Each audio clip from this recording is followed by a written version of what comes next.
Glória a Deus, a paz do Senhor, paz do Senhor a todos. Vamos iniciar, continuar, né, no caso da nossa aula sobre islamismo. Glória a Jesus. Está sendo bem legal, pessoal. Eu gosto bastante de falar sobre a religião islâmica, porque vou repetir algo aqui das primeiras aulas. O islamismo faz parte das três religiões monoteístas, né? E é interessante que eu tenho uma visão muito missionária da igreja, que a igreja precisa atuar mais em missões e nós precisamos converter ou procurar pregar o evangelho para que o poder de Cristo possa alcançar também os muçulmanos. E é interessante que poucas são as pessoas que elas conseguem conversar ou pregar para os muçulmanos por diversos fatores, sejam eles fator medo, né, que as pessoas têm um certo preconceito contra os muçulmanos. Para muita gente, muçulmano é sinônimo de terrorista, e não é bem assim. Mas temos outras questões também. E aqui vamos continuar falando sobre o islamismo. Vamos iniciar aqui do nome do livro, que é o Corão. Eu queria começar falando que o nome do livro não é Alcorão, mas o nome do livro é Corão, porque Al é um artigo. Então é Corão. Então o Corão vem da raiz do verbo árabe que significa ler ou recitar, literalmente. Então, leitura por excelência ou recitação. É interessante que o profeta Maomé, ele alega que o anjo Gabriel falava para ele, recita, recita, recita. E ele só veio entender depois. Mas, em uma das primeiras aparições do anjo Gabriel para o profeta Mohammed, ou Maomé, Gabriel dizia para ele, recita, recita, recita, depois que ele veio entender, segundo a tradição islâmica, todo o processo, né? Então, a importância do Corão, os muçulmanos dizem que Deus enviou 104 livros, dos quais 4 são considerados mais importantes. O livro da lei de Moisés, que é a Torá, os Salmos de Davi, os Evangelhos de Jesus, para eles chamam de Injil, e o Corão de Maomé. Eu queria dizer que isso é tão interessante que, diferente de nós que consideramos o Corão como um livro herético, talvez poderíamos aceitar até histórico, né, algumas coisas, porque nós conseguimos enxergar um plágio da Bíblia. Os teólogos conseguem enxergar que, de certa maneira, o Corão é um plágio da Bíblia Sagrada, em algumas partes, né? Mas, se você analisar bem direitinho, você analisar toda essa situação, você vai entender que o islamismo, ele acredita também na Bíblia. Então, para a religião islâmica, a Bíblia tem seu valor. A Bíblia ela tem valor, mas ela não tem tanto valor quanto o Corão. Então, para a religião islâmica, a Bíblia tem valor. O Novo Testamento também tem valor. Eles acreditam, sim, nos ensinos de Cristo. Só que o Corão, ele é o livro que, de fato, é a última revelação de Deus. Então, sempre que tiver alguma desavença teológica entre a Bíblia e o Corão tem que ser seguido à risca. Então, assim, em uma comparação, se tiver uma dúvida, se tiver ali uma coisa está dizendo algo, um livro está dizendo algo e o outro está dizendo outra, o Corão tem que ser levado por base. Mas eles não rejeitam totalmente a Bíblia, seja o Novo Testamento, ou seja a Torá dos judeus, o Antigo Testamento. Só que o Corão sempre terá a última palavra. Então, os evangelhos de Jesus, em Gil em árabe, não é aceito pelos muçulmanos, porque os mesmos dizem que o nosso evangelho é adulterado. Então, algumas citações cristãs do Corão são dos evangelhos apócrifos. Para eles, o verdadeiro evangelho de Jesus foi perdido e que as cópias do evangelho atuais foram alteradas para adaptar-se à doutrina cristã. O evangelho, eles dizem ser autêntico, é chamado por eles de o evangelho de Barnabé, e que as cópias existem, porém, essas cópias foram escondidas por nós cristãos. Então, para os muçulmanos, nós escondemos as cópias do evangelho verdadeiro. O que tem aí hoje foi adaptado para poder usar por base a nossa doutrina. Pelos muçulmanos, somos conhecidos como o povo do livro, Al-Aqtab. Isso é mencionado no Corão. Para ele, nós nos destacamos dos demais, inclusive da Bíblia, pois o Corão é a última revelação. Então, entre a Bíblia e o Corão é a última revelação. Então, eles acreditam, pessoal, voltando, que a Bíblia foi uma revelação de Deus, porém ela foi adulterada por nós cristãos, e que nós escondemos os evangelhos verdadeiros. Isso não tem base alguma. É engraçado que muitos testemunhos de Jeová também dizem algo parecido, os mormons dizem algo parecido, até alguns messiânicos dizem algo parecido, que nós adulteramos. Outro dia eu estava lendo um artigo e alguém estava dizendo que o apóstolo Paulo ele adulterou para poder concordar com o cristianismo, né? Como chegou a dizer que esse cristianismo que nós temos seria uma invenção de Paulo.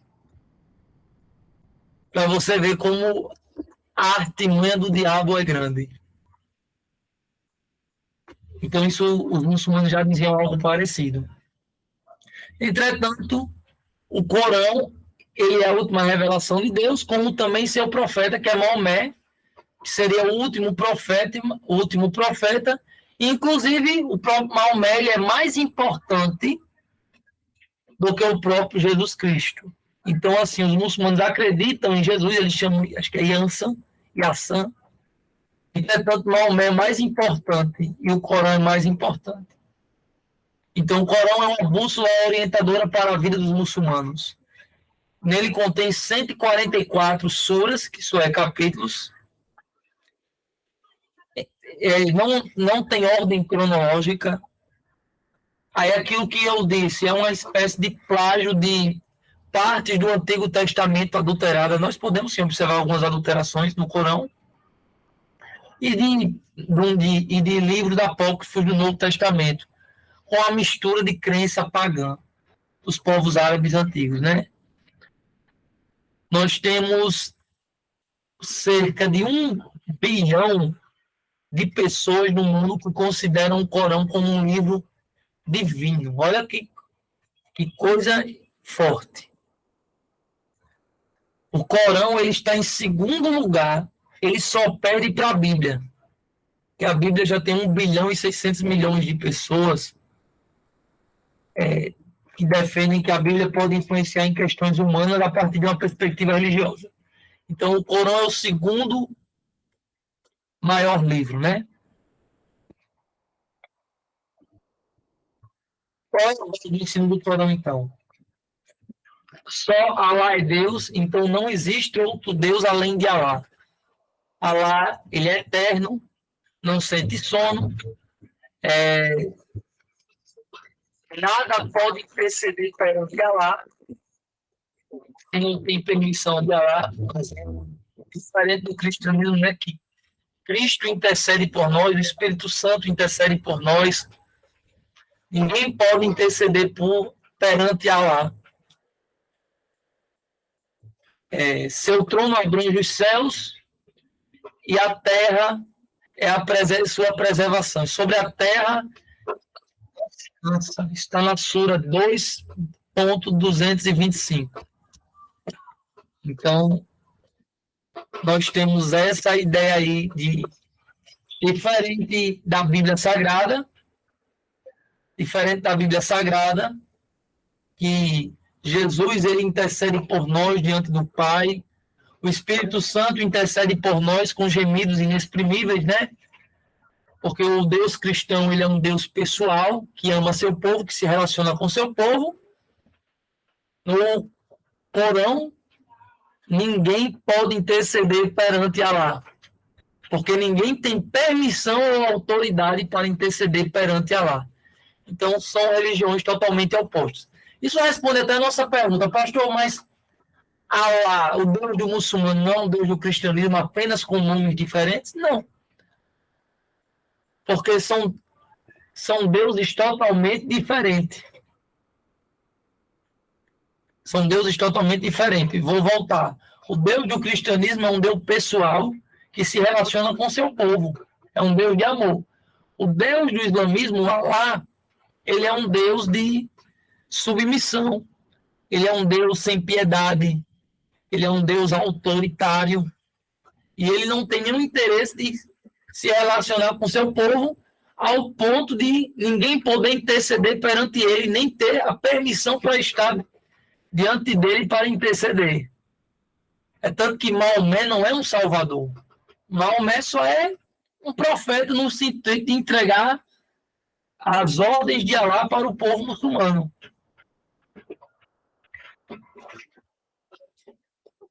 O ideal seria que o cristianismo ele estudasse mais a respeito do islamismo, né? Quando eu falo cristianismo, eu falo as igrejas. O problema é que a igreja, principalmente brasileira, ela está dormindo. A igreja brasileira não se interessa por missões, em sua maioria, né? Nós vemos aí nas igrejas a campanha do manto da prosperidade, campanha da vela, campanha do sal grosso, e assim a igreja brasileira vai precisar dar conta diante de Deus. Complicado. Entretanto, os muçulmanos eles afirmam que Deus é único, então Alá para eles é único. Alá nunca teve filho. Qualquer ideia que Alá teve um filho ou algo parecido tem que ser considerada anátema, isso é maldita. E os muçulmanos eles aplicam em seus países a lei da Sharia, nos países islâmicos. Isso é, decretos capitais para pessoas que afirmam que Jesus é o Filho de Deus. Então, se você tiver em algum país islâmico, para você ter noção de como é problemático, e você tiver coragem, você pode pregar sobre Jesus. Se você for falar para... Olha, pessoal, como isso é complexo e é interessante a gente estudar. Se você estiver em um país muçulmano, você pode pregar sobre Jesus? Pode. Só que o grande problema, reparem, o que você pode pregar a respeito de Jesus? Aí complica. Não é que você não pode pregar ou não pode pregar sobre Jesus, você pode. A grande questão é o que você pode pregar a respeito de Jesus. Então, por exemplo, você pode pregar em um país muçulmano que Jesus foi um profeta? Pode. Você pode pregar em um país muçulmano que Jesus foi uma bênção. Ele era um mensageiro de Deus? Você pode. O que você não pode pregar é que Jesus era o Filho de Deus. Então, se você tiver um país muçulmano, você não pode dizer que Jesus é um Filho de Deus. Porque existem leis em países islâmicos, existem decretos em países islâmicos, a lei da Sharia é aplicada, e você pode receber uma pena capital, isso é, você pode receber uma pena de morte por pregar que Jesus é o Filho de Deus. Porque os muçulmanos, eles também acreditam em Jesus. O grande problema é que eles não acreditam que Jesus é Deus.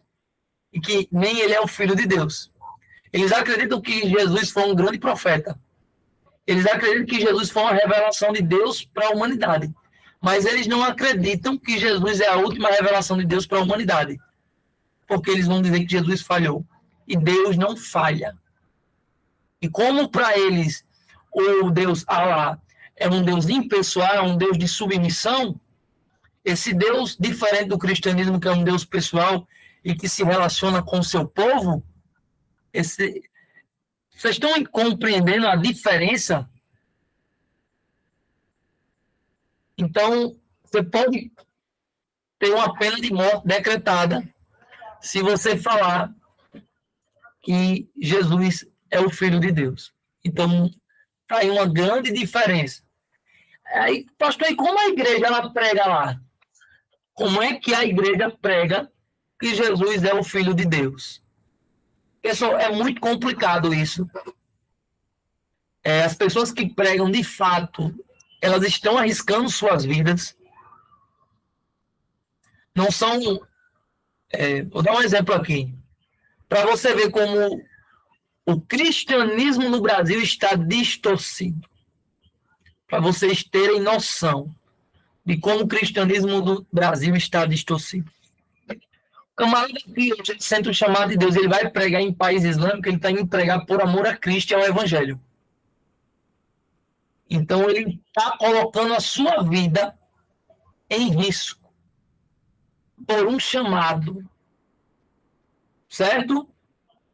Ok. Camarada que ele é pregador no Brasil, ele está pregando pensando na oferta. Olha a diferença de um evangelho apóstata. Enquanto o camarada está vivendo sua vida, tem cara que está pregando aqui para ter uma boa vida.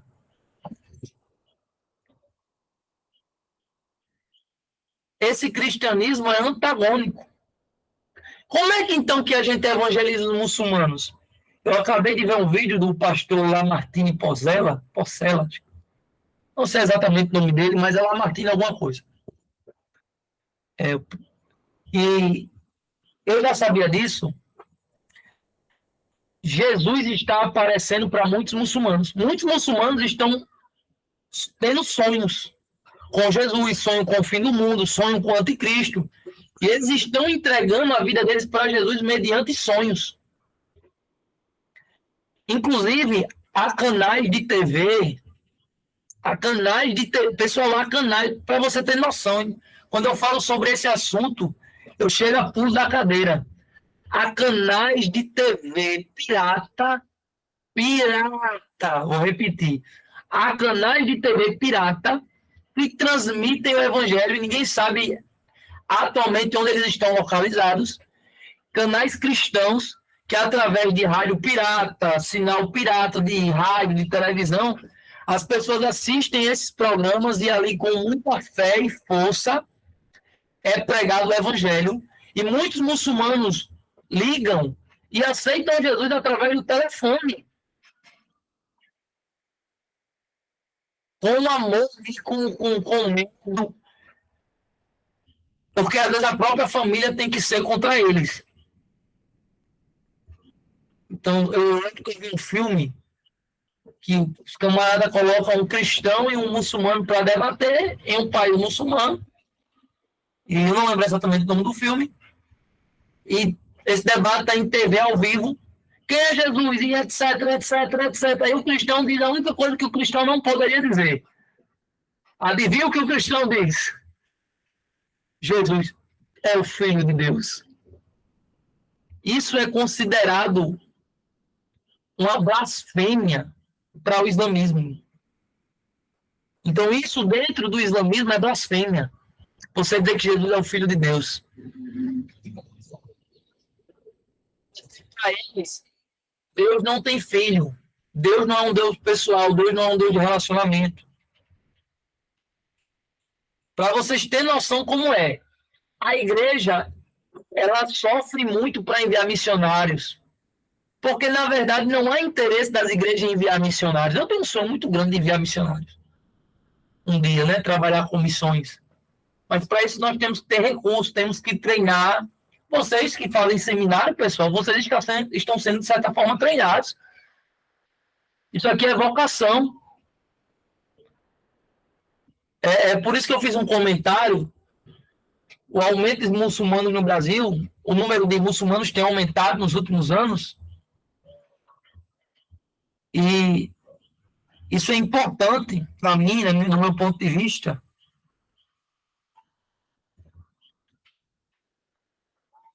porque isso nos dá a oportunidade de pregarmos para eles.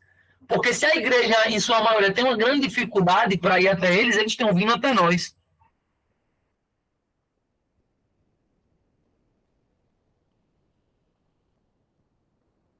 E Deus é tão misericordioso que, devido a todas essas crises, as guerras, nós somos um país que recebemos, existe uma facilidade em vir para o Brasil, e nós podemos receber esse povo, de certa forma.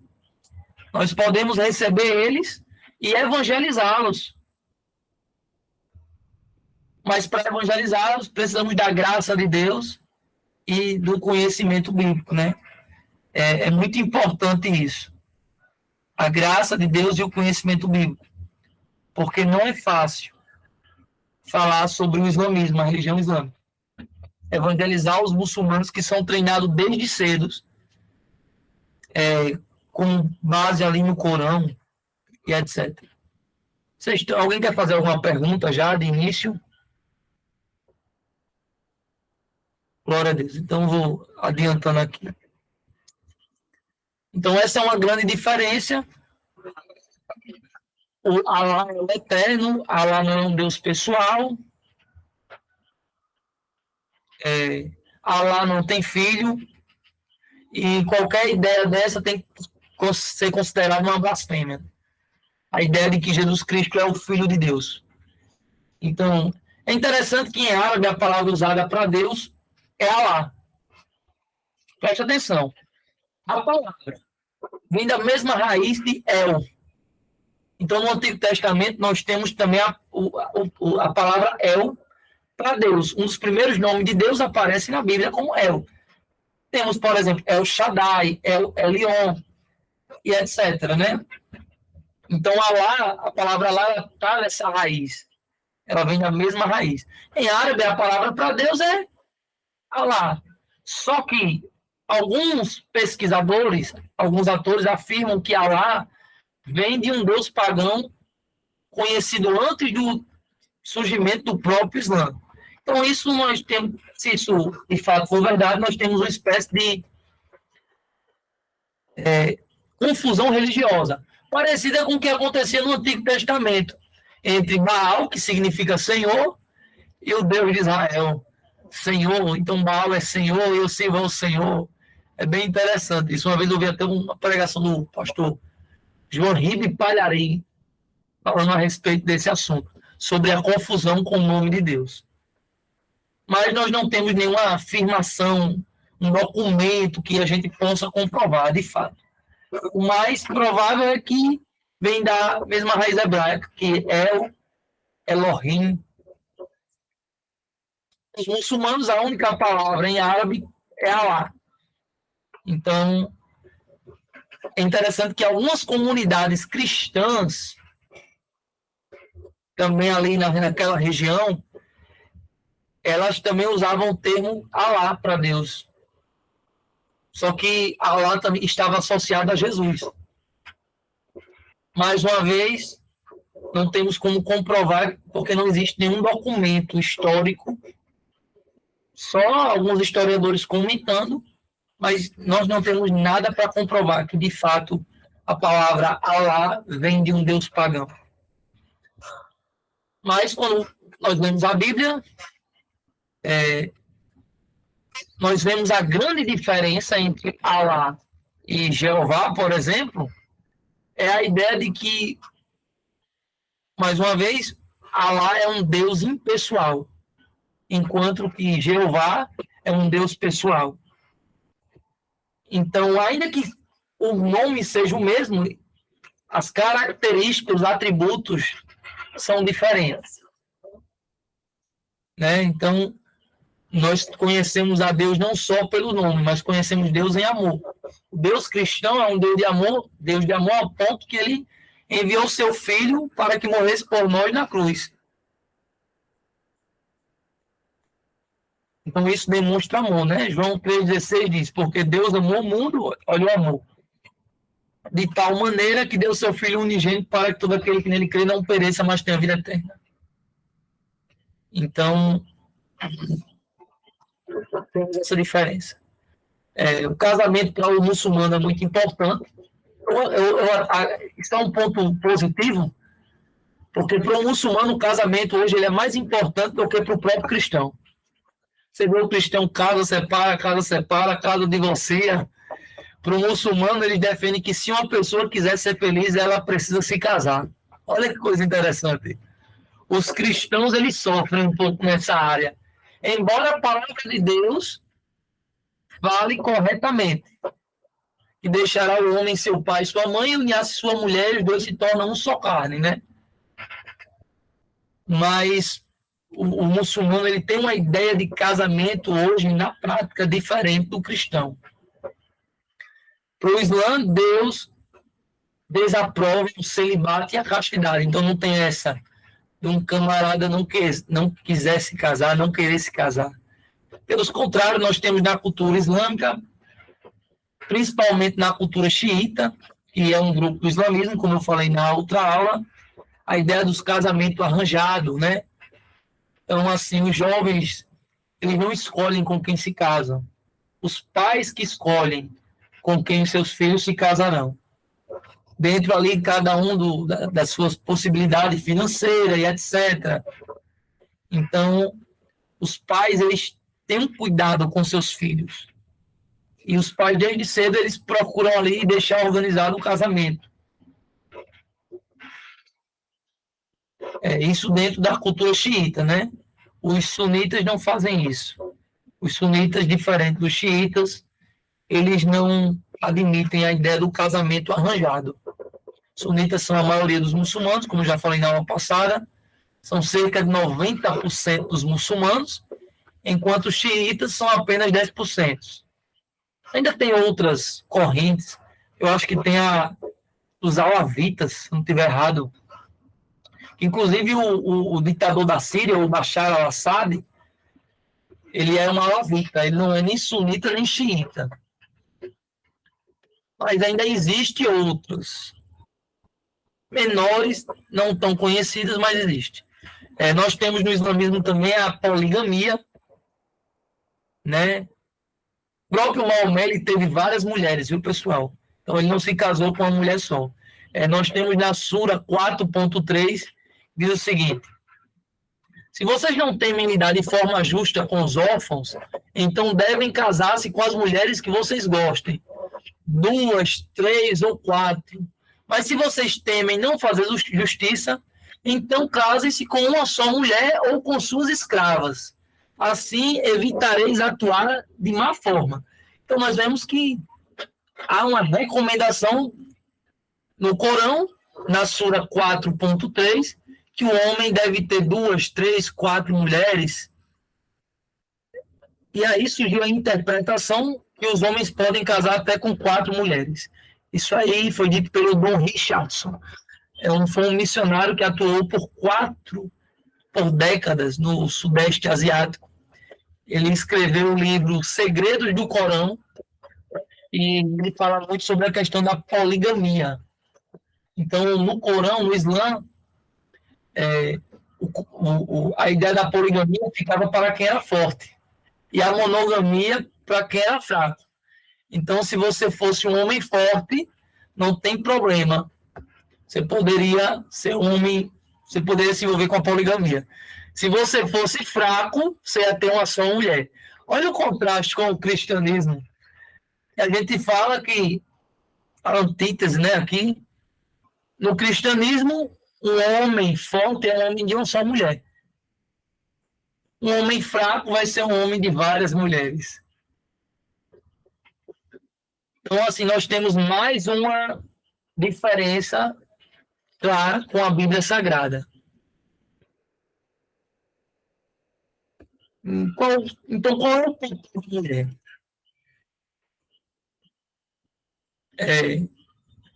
O Corão, ele fala como a mulher deve ser tratada pelos homens. Na Sura 4:34 ainda, diz que os homens têm autoridade sobre as mulheres, em virtude de preferência que Alá deu uns mais que a outros dos bens que estes gastam. Então, as mulheres virtuosas são devotas e cuidam, na ausência dos seus maridos, do que Alá manda que elas cuidem. Elas cuidam, admoestam, que vocês temam, que se rebelem, deixem-na sozinha no leito. Olha só, olha a recomendação. Batam nelas. Se os obedecem, não impliquei com elas. Alá é céus grande. Está na Sura 4:34. O machismo aí está grande. Então, eles não só admitem, como eles recomendam que se uma mulher não obedece, precisa bater nela. Você está rindo de quê, Vânio? Então, assim, a mulher ela tem que ser obediente ao homem. Não por amor. Se ela se rebela contra o homem, ela vai apanhar. Não sou eu, pastor Mateus, estou dizendo, não é a Bíblia que está dizendo, viu, pessoal? Isso é o Corão que está dizendo, na Sura 4:34. Há uma recomendação para bater na mulher. Pesado. Está repreendido. Está repreendido, né, Michele? Está repreendido, em nome de Jesus, esse negócio aí. Isso aí. Misericórdia.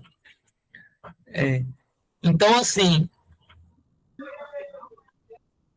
na prática, os muçulmanos eles não vão dizer que isso é verdade. Alguns vão dizer que não. O islamismo ele trouxe dignidade para as mulheres. Se a gente analisar com as culturas pagãs, porque o paganismo, pessoal, era uma porcaria. As religiões pagãs era algo devasto, algo devastador. No paganismo nós tínhamos sacrifício de crianças, nós tínhamos, se alguém nascesse com problemas mentais ou físicos, essa pessoa era morta. Sacrifícios humanos. Se a gente comparar com o paganismo, é bem verdade, com algumas culturas pagãs, que o islamismo ele traz mais dignidade. Mas, se a gente comparar com a Bíblia, eu gosto muito do tema casamento, eu escrevi um livro agora, vai ser publicado. Nesse livro inclusive, eu falo sobre os prazeres da vida. E eu falo também os prazeres de Deus. Então, eu faço uma antítese um do outro e falo sobre o prazer do casamento. Quando você analisa o casamento, a gente vai ver Jesus falando que, a palavra de Deus falando que o marido precisa amar sua esposa assim como Cristo ama a igreja. Quando você compara com a declaração do Alcorão, você está vendo que a recomendação é se tua esposa não te obedecer, bate nela. Se ela te obedecer, deixa ela quieta. Em nenhum momento você tem a recomendação, ama a tua esposa. Pelo contrário, nós temos recomendação à poligamia. Aí talvez alguém possa dizer assim, mas pastor Mateus, na Bíblia também contém poligamia, mas você não vê em nenhum momento Deus recomendando a poligamia. Nós temos uma poligamia na Bíblia no intuito de tolerada. E sempre que houve poligamia, as pessoas que seguiram por aquele caminho, elas sofreram. Você pegar o caso do rei Davi, o caso de Salomão, o caso do próprio Abraão.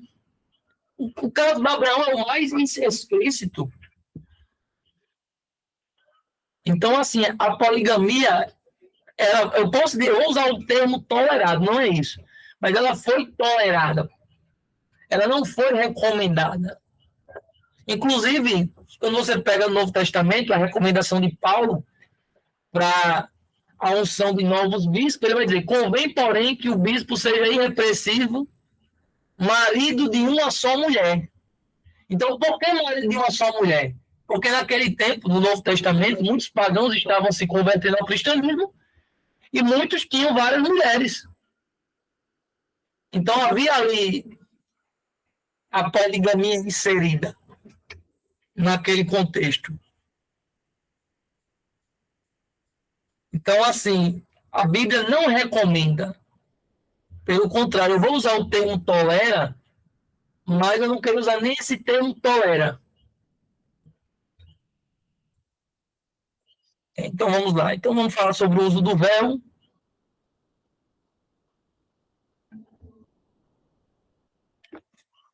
Em árabe, hijab. Inclusive, para o uso do véu, eles usam até textos bíblicos.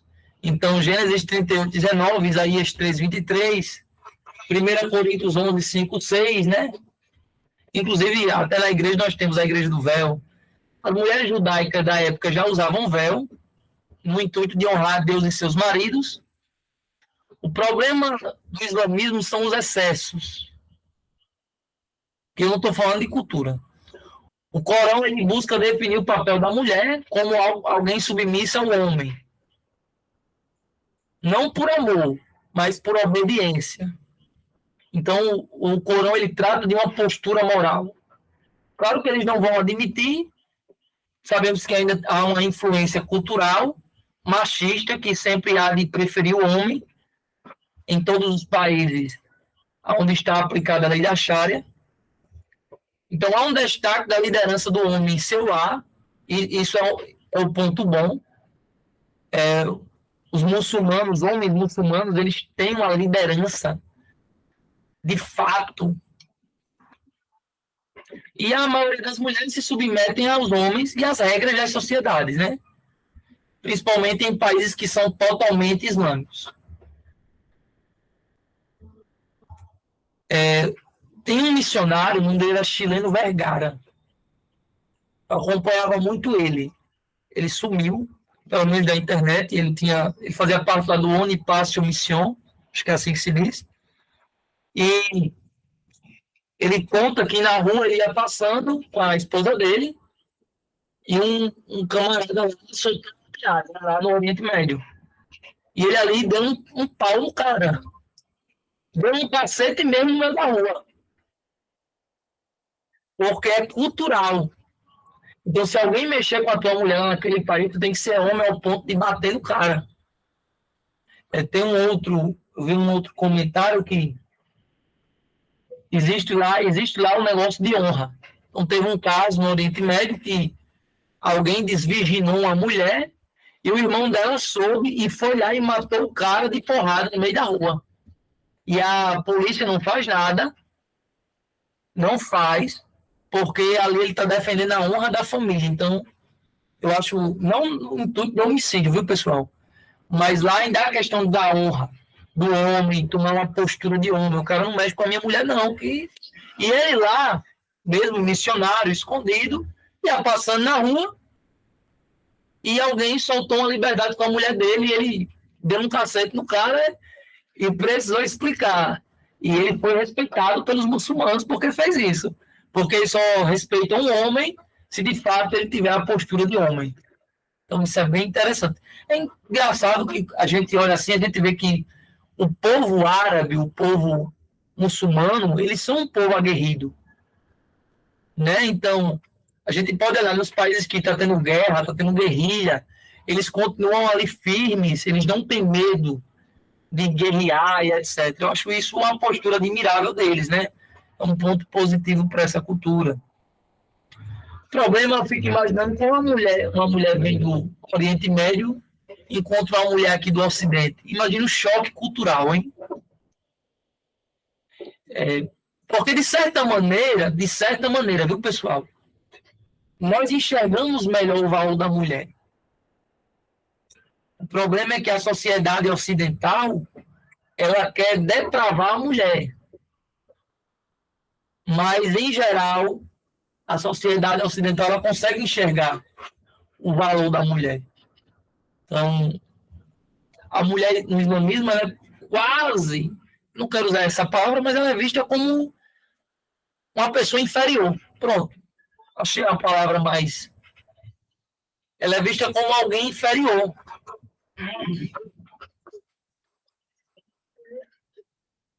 Ela é vista como...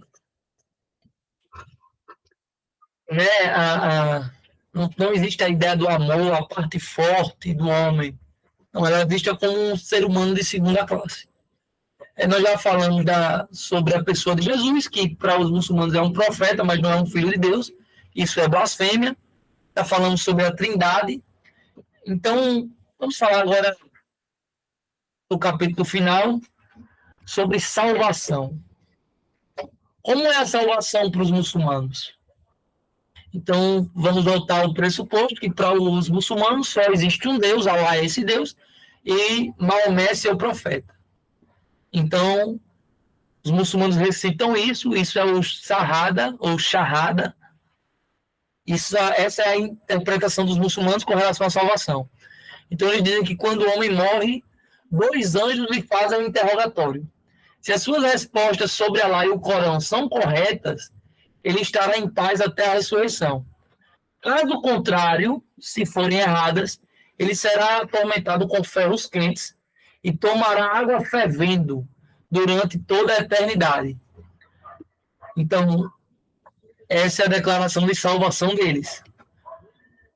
Os que morrem na Guerra Santa, Jihad, irão diretamente ao paraíso, onde receberão um tratamento diferenciado pelas belas rubis, isso é, virgem de olhos pretos, e o inferno está... Olha, essa afirmação é legal, para você que é cristão. O inferno está preparado para cristãos, judeus e todos aqueles que não creem no profeta Maomé, que é o enviado de Allah. A salvação é obtida pela conversão ao islamismo e na crença da sua mensagem. Então, no islamismo, cada pessoa se salva a si mesmo.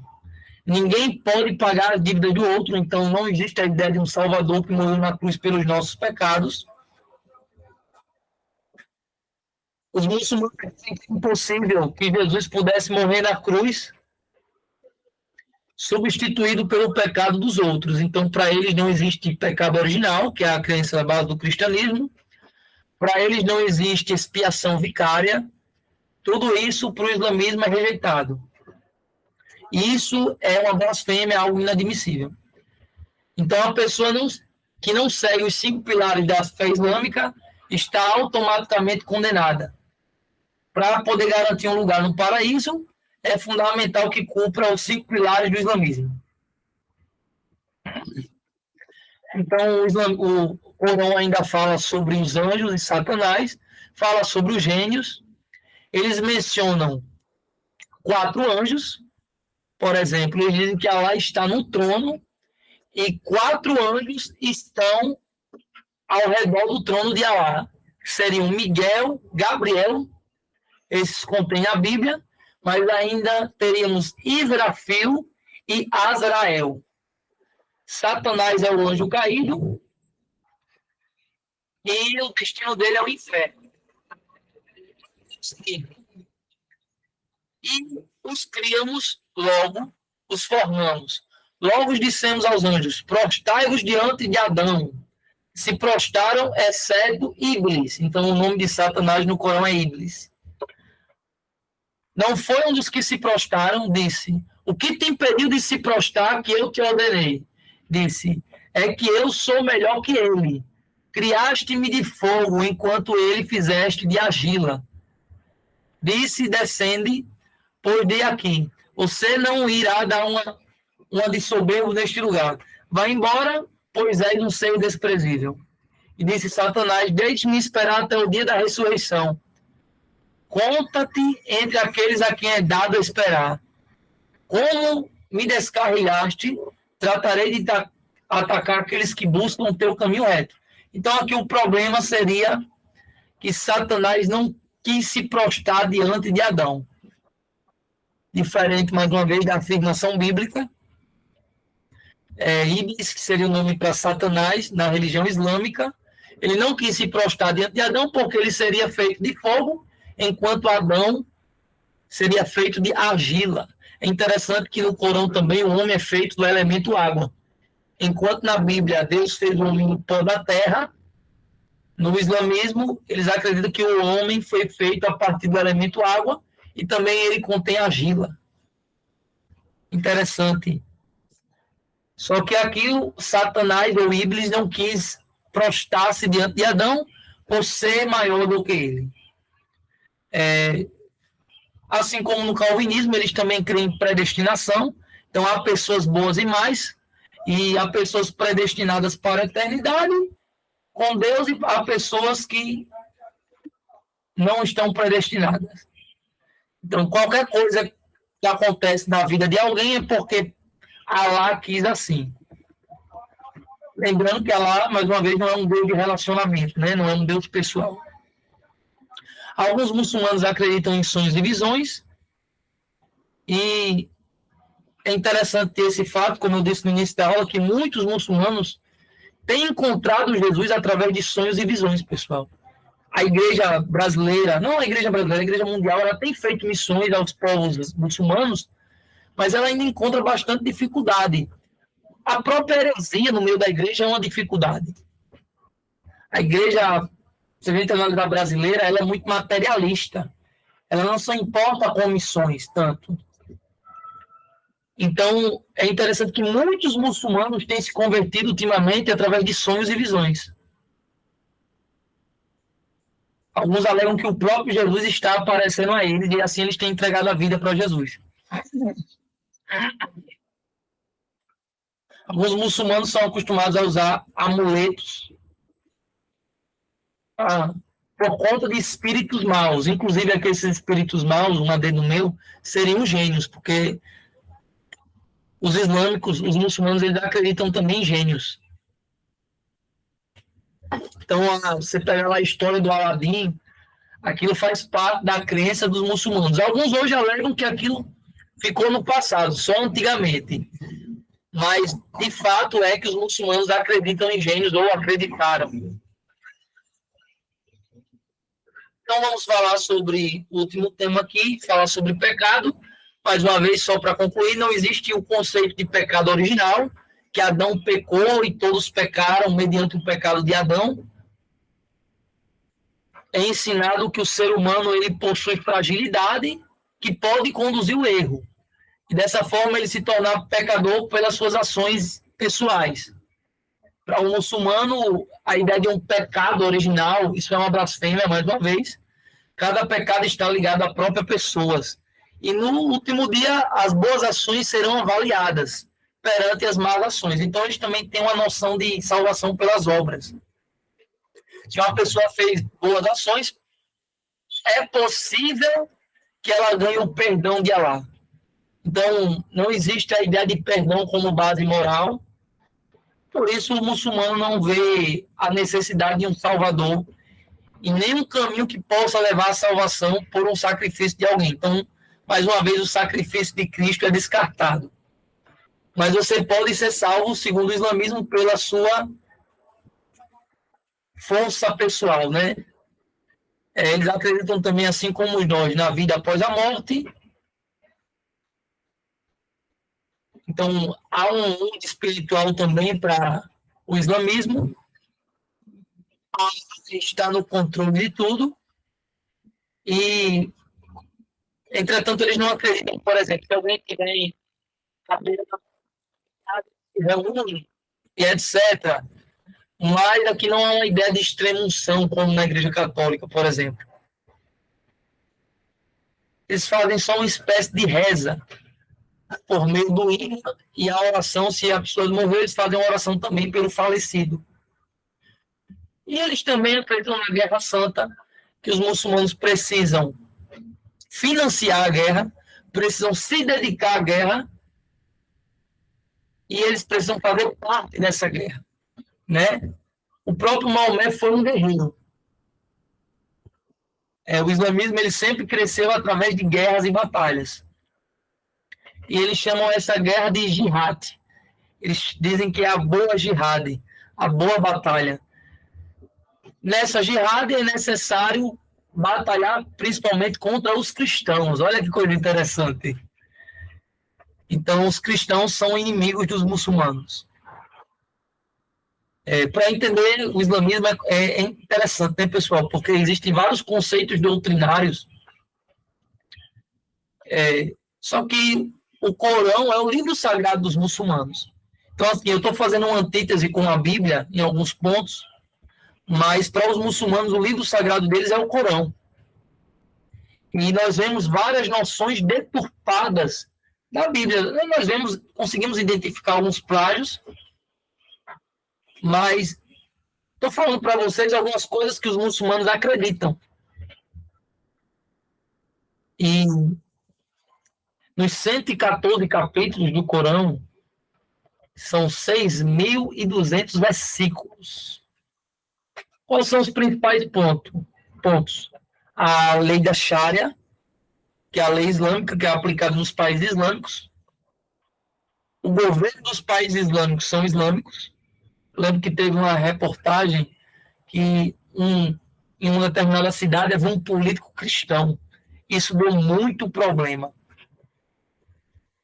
Porque aquele país tinha uma minoria cristã, mas ainda assim ficou meio difícil. Havia um parlamentar cristão. Então, nós podemos destacar algumas coisas. A lei da Sharia, que é a lei islâmica. Nós podemos destacar o Ramadã, que é o período de oração dos muçulmanos. Nós podemos destacar que a crença deles, acreditam em Jesus. Entretanto, Jesus é um profeta e não um filho de Deus, pois dizer que Deus tem um filho para eles é uma blasfêmia. Nós podemos destacar a personalidade de Alá, que não é um Deus pessoal, e sim impessoal, um Deus que não se importa, e que o islamismo ele não é uma religião de amor, mas é uma religião de submissão. Inclusive a palavra Islã já significa submissão. Alguém quer... Vamos abrir para as perguntas aqui. Alguém quer fazer alguma pergunta?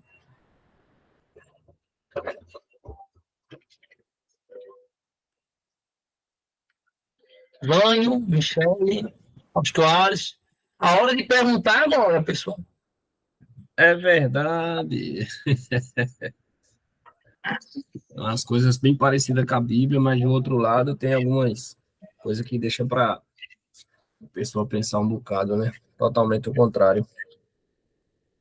Comecei a rir ali aquela parte da mulher ali, porque é interessante que no Brasil é algo que acontece muito, né? As pessoas, eles não têm esse conhecimento, mas eles praticam isso, eles batem mesmo. Comecei a rir porque, entendeu? Mas o cara que bate mulher tem que ser preso, cara. Né? Eles não têm esse conhecimento, mas eles praticam, infelizmente. Infelizmente é assim, mas vamos que vamos. Deus é bom. Cara que bate em mulher, ele tem que ser preso. É a lei. Eu gosto de destacar muito a necessidade, pessoal, de evangelizar os muçulmanos. Eu gosto de dizer o resumo da obra, que a igreja brasileira, me perdoa a expressão, mas ela é uma porcaria. Verdade. Saiu um relatório que a cada 24 horas são abertas 17 igrejas no Brasil. Então, todo dia são abertas 17 igrejas no Brasil. É estimado que, eu acho que até 2030 e alguma coisa, o mundo vai ultrapassar o de católicos. O Brasil já é o maior país evangélico do mundo. E glória a Deus. Glória a Deus. Entretanto, será que todo mundo que é evangélico, de fato, é evangélico? Não. Segue, né? Tem gente que não tem nenhum conhecimento do que é evangelho verdadeiramente. Porque também não tem pastores que possam ensinar. Esse é o problema. Tem gente que nem tem conhecimento do que é o evangelho. É onde falta pessoas para ensinar verdadeiramente o verdadeiro evangelho. Com amor, Então, assim, não com amor no dinheiro, né? Isso. Então, a ideia do ID. A gente pode falar sobre dinheiro. O dinheiro é uma parte importante. Ele faz parte da igreja hoje. Demais. Para que tem que ser usado o dinheiro da igreja? O dinheiro da igreja tem que ser usado na obra, para financiar missões, para investir em missionários que arriscam a vida, evangelizando, por exemplo, os muçulmanos, meu irmão. Você vê o último caso agora, passou na TV aí, o pastor extorquiu em cerca de 13 milhões de reais aí de fiéis, né? Um pastor agora há pouco, em Mangabeira. Sim, eu vi. Não sei se é Vê se tá verídico aqui em isso João aí, mas eu vi. Pessoa. Terrível, terrível. O evangelho tá uma vergonha no Brasil. Infelizmente, essa é a Imagine, verdade. 1 milhão. Quantos missionários a gente poderia manter por um ano? Meu amigo, sem contar, Matheus, tipo as heresias que a pessoa investe. Tipo, hoje eu vi uma reportagem que o cara investiu 72 milhões em uma fantasia de cachorro, meu irmão. Que lezeira, cara. É, Enquanto isso, pessoas vão perecendo. isso. Mas vamos pensar como cristãos, certo? Não vamos pensar o povo do mundo, vamos pensar o É, povo da igreja, o povo de vamos Cristo, lá. certo? Vamos analisar o povo de Cristo. É, nós vemos aí grandes eventos gospel, Demais. e cada dia produzindo pastores mais milionários. Se a gente pegasse 1/3 desse dinheiro e investisse em missões, Diferente.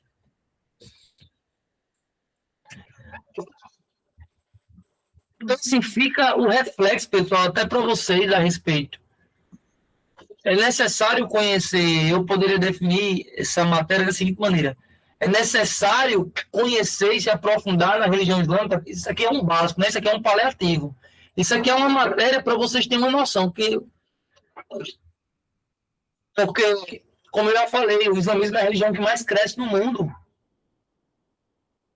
Então, nós precisamos evangelizar os muçulmanos. Existe uma necessidade de evangelizar os muçulmanos. Urgentemente, a igreja precisa abrir os olhos para evangelizar os muçulmanos. E para nós Traduzir evangelizarmos para eles, o nós diabo. precisamos ter pelo menos um conhecimento básico do que eles acreditam. Não há mais tempo para pregar prosperidade, a marreta santa, o véu do não sei o que do manto. É tempo de haver um despertamento na igreja. Sair das quatro paredes, né? Sair das quatro paredes, investir em treinamento de missionários, treinar obreiros. É tempo do povo acordar, parar de picuinha, de estar trocando de igreja, de sair atrás de cargo. Os campos estão brancos. É necessário pessoas que digam: eis-me aqui, que possam Exatamente. estudar uma área para poder servirem nessa área. Acho que chegou o tempo. Interessante como as pessoas têm deixado esse doar mais para as coisas de Deus e têm apostado mais em si, né? Você vê que existem plataformas como o Facebook, Instagram e todas as outras que apresenta o story, apresenta o status para a pessoa. Então, a pessoa em si, ela se dedica em fazer sua própria imagem, né? Isso é interessante na época de hoje, muito interessante, e é uma estratégia diabólica, querendo ou não, do diabo para com a igreja. É terrível. É verdade. Michele, você quer fazer alguma pergunta? Não, pastor. Pastor Alex, quer fazer alguma pergunta?